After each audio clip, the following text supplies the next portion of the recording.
Hello everyone, welcome back to our channel. In today's video, I'm gonna show you how to leave a feedback on AliExpress using your smartphone. Adding a feedback is a very simple process, so let's get started. First of all, unlock your phone and make sure you are connected to the internet and head over to your preferred web browser. Once you're in your browser, navigate to the AliExpress website. Make sure you are logged in with your AliExpress account. After you are logged in, here you can see the profile icon at the top right. Tap on it. Now in your profile page, you can see the settings option. Tap on settings. Next up, in the settings page, you can see the feedback options. Tap on feedback. Now tap on submit suggestions.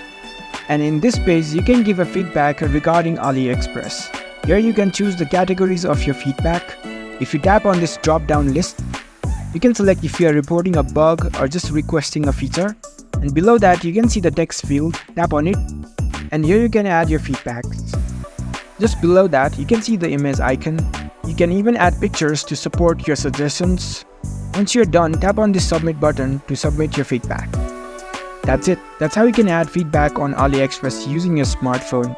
If you found this video helpful, don't forget to give this video a thumbs up and subscribe to our channel for more tech tips. Thank you for watching.